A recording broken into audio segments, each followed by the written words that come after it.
ঝাল পিঠা যারা পছন্দ করেন আমার আজকের এই রেসিপিটি তাদের জন্য। আশা করি আমার আজকের এই রেসিপিটি ভালো লাগবে। প্রথমে পিঠার পুর তৈরি করে নেব।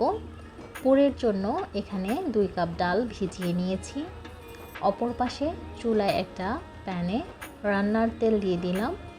এতে দিয়ে দিচ্ছি পেঁয়াজ কুচি 1 কাপের মতো, দিয়ে দিচ্ছি রসুন কুচি, এখানে ছোট সাইজের 2টা রসুন কুচি করে নিয়েছি, এলাচ এবং দিয়ে দিচ্ছি একটা তেজপাতা।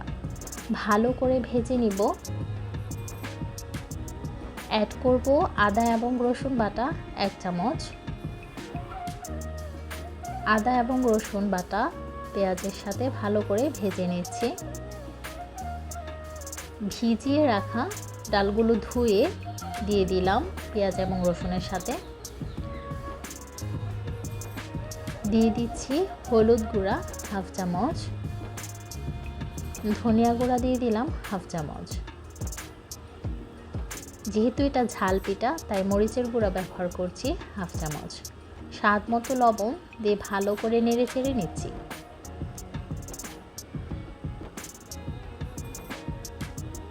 এক কাপের মতো পানি ব্যবহার করছি ডালটা ফোটার জন্য। আবারও একটু নেড়ে চেড়ে একটা ঢাকনা দিয়ে ঢেকে দিব।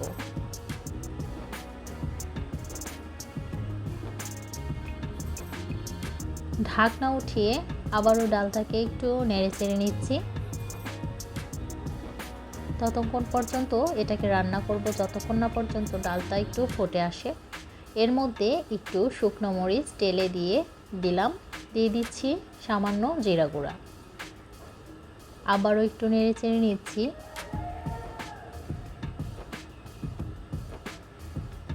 এই পিঠার রেসিপিটি খুবই সহজ এবং সিম্পল। ঝালের জন্য আরও দিয়ে দিচ্ছি কাঁচামরিচ।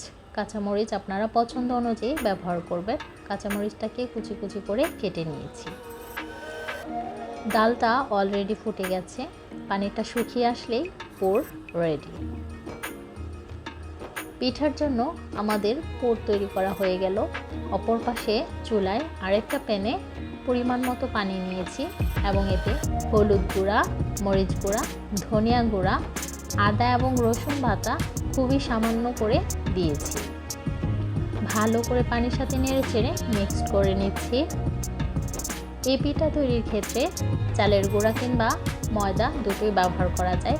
এখানে আমি ময়দা নিয়েছি প্রায় 4 কাপের মতো।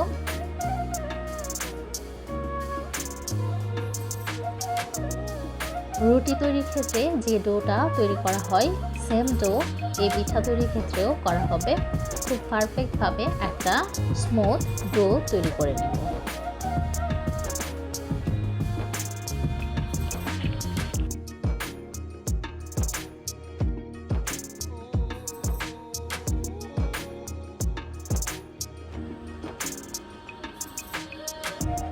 এই পিঠা তৈরির ক্ষেত্রে খুবই সামান্য উপকরণ লাগে, যেগুলো হাতের নাগালে সহজেই পাওয়া যায় এবং পরিশ্রমও খুবই কম।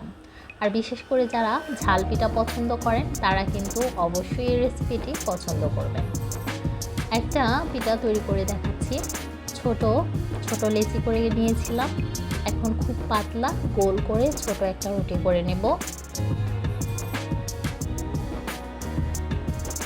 এই পিঠা তৈরি করার জন্য যাদের ঘরে এরকম সাজ থাকবে তারা এই সাজ দিয়ে এই পিঠাটি তৈরি করতে পারেন সহজে। হাতেও তৈরি করা যায়। আমি একটা পিঠা তৈরি করে দেখাচ্ছি।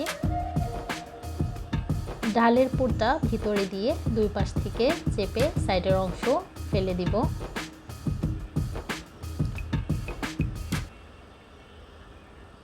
এই তো একটা পিঠা তৈরি হয়ে গেছে। আরেকটা পিঠা আমি হাতে তৈরি করে দেখাচ্ছি।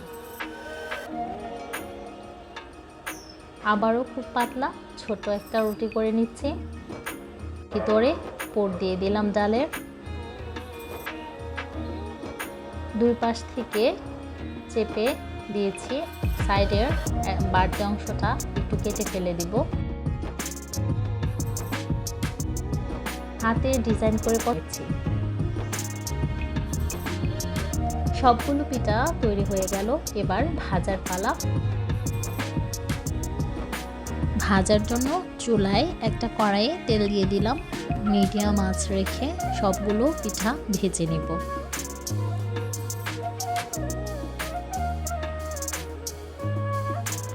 পিঠাগুলো অবশ্যই মিডিয়াম আঁচে ভাজতে হবে, না হলে নিচে দিয়ে বেশি পুড়ে যাবে, ভিতর থেকে পিঠাগুলো হবে না একদমই ক্রিস্পি। উপর থেকে একটু শক্ত হয়ে আসলে পিঠাগুলোকে উল্টিয়ে পাল্টিয়ে ভেজে নিচ্ছি। আজকের এই রেসিপিটি কেমন হলো অবশ্যই কমেন্টস বক্সে জানাতে ভুলবেন না। আশা করি যারা ঝাল পিঠা পছন্দ করেন তাদের আজকের এই রেসিপিটি পছন্দ হবে। আজকের রেসিপি পর্যন্তই। সবাই ভালো থাকবেন, সুস্থ থাকবেন। আল্লাহ হাফেজ।